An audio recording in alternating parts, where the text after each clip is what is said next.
Hey, good morning, YouTube. So, Chainsaw Canuck here. So I just came, yesterday I did a road trip on 700 kilometers. That's like, you know, 450 miles. Went to southern Alberta for a few things. One thing I went down there is to visit Jim from Jim Saws and stuff. Dropped off a saw that he's got to repair for some guy here around Edmonton. I dropped off that Black & Decker saw that was donated to the channel. He's going to play with it a little bit, see if he can take it a little further. Hope the person who donated it to the channel doesn't mind. But then I'm going to go back there and we're going to play with it. Because he's got the saw now. But yesterday I received the different drum trim 325 chains. So I'm going to go back down to Calgary probably sometime in January here. We're going to play with 325 sprocket too. I'll bring the saw back here. But hopefully Jim will have time to monkey with it because he's quite a better porter than I am. He actually knows what he's doing. He professionally ports saws. Anyways, on to why I'm doing this video.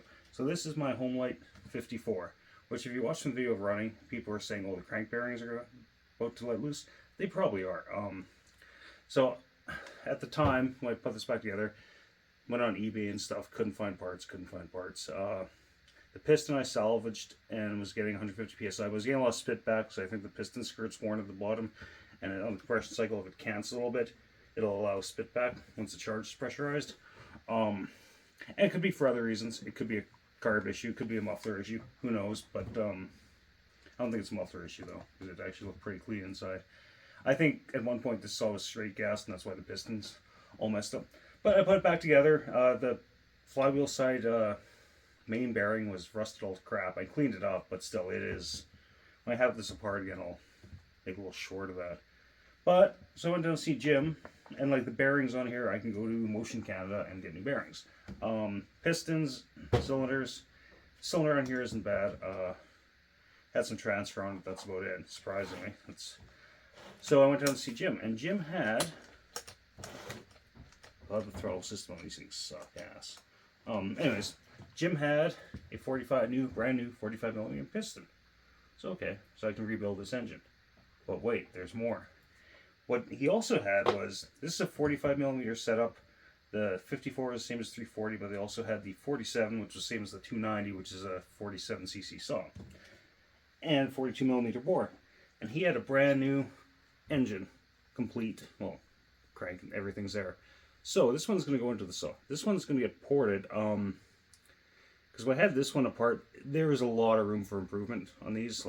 It's a homeowner saw, really. I mean, it's not as bad as, you take it, people don't like clamshells, but these are bigger, better clamshells. Than compared to the Husqvarna 450, 455, 460 Rancher, where they're clamshell, but the bottom half of the case is plastic and part of the whole casing, which I don't like. I wouldn't buy one of those. People buy them, but I wouldn't. I think you people buy them because they're at department stores. They're probably fine for light use, but they're not. They're much better value saws on the market than the current Husqvarna Rancher series, in my opinion.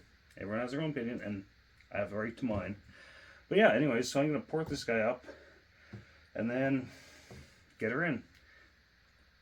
These aren't that hard to work on, but the throttle linkage on these things suck ass.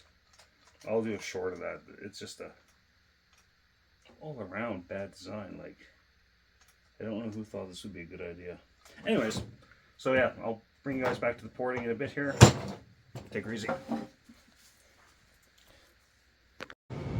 Hey YouTube, so I'm going to time this engine that's going to go into my homelite 54 and figure out where we're going to go with that. So, mark this. I'm going to put it in a notebook after. So exhaust, transfers, blow down, intake, and squish. Can't really do anything much about the squish on this, but might as well check it too. So first things first, get this thing zeroed. Go this way. Everyone's wondering I have rubber around the threads, so I'm not messing them up.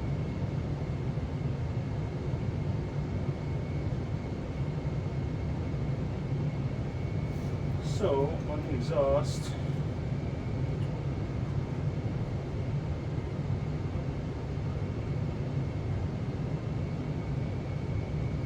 also this is at 102.6.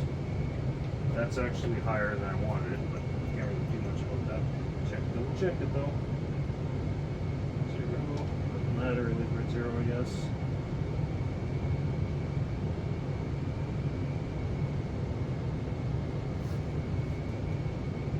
Yeah, so 102, 102.5.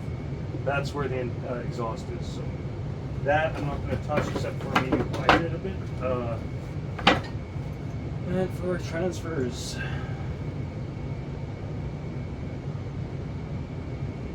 57, so that's going to be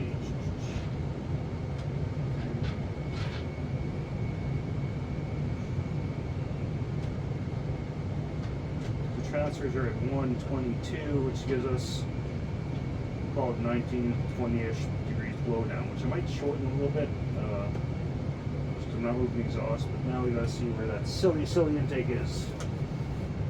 Let's pick that up.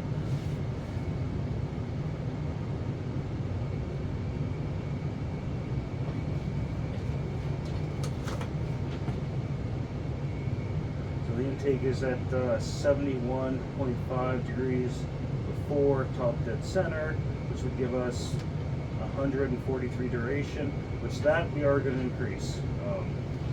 So yeah, definitely be increasing that. See if we can put a frame of reference mark on the crank just so I can see it easier when I line this back up. Maybe close enough anyways. So yeah, okay, so the goal is, like I said, exhaust will remain at 102.6 and carry that over. Transfers, I really want to get them to 120, so I'm not going to raise them that much. I'm going to open them up a little bit, that's for sure. So there's that. Intake, I want to take to about 160-ish. Like 160 duration, so I want to get to about 80 before top dead center. I'll take some of the piston skirt probably for that, but yeah, it's gonna be a pretty simple port job, I think. Yeah, that's where I'm going. I'll bring you guys back after I do the port work. Hey, so we are back. So I've done all the port work. We're gonna check the numbers again. Check the squish this time, so I didn't last time. Doesn't matter, it's something changed, right? I'm gonna recheck my exhaust number. Just because.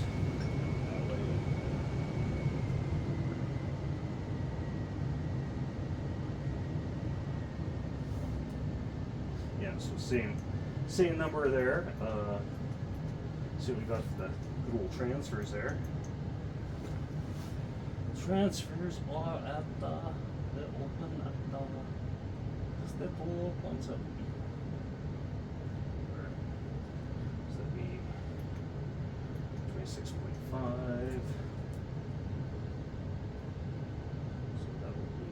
So these are kind of safe. So the primaries open at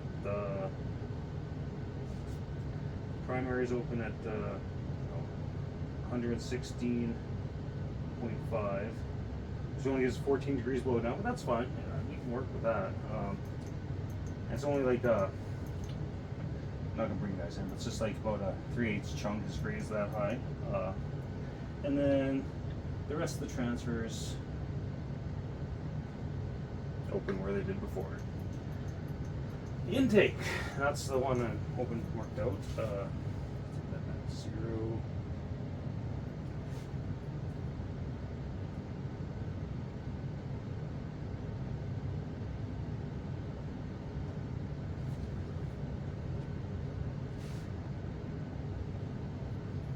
It's dark down here. I don't know what ring light on. Oh. Intake opens right there. Now we're in 176. So 76. I mean, it's up, so that now gives it 152 degrees below. And we're gonna leave it there. See how it does that way. This is, like I said, I'm probably able to find another one of these engines, so don't want to go too crazy anyways. I think those are good numbers. I also, on the transfer caps, deeper a little bit, I kind of put a little ramp. How they were, I kind of grounded out, so there's a little bit more of a ramp coming up there. and then took some out there. I thought about popping them out, but we'll leave them. Anyways, next time you guys see this thing, it'll be running. I might get to it today, maybe not. So I gotta take the whole saw apart, throw this in. I'm gonna motive seal the base on that, get it all ready to go, and then hopefully soon. Bye.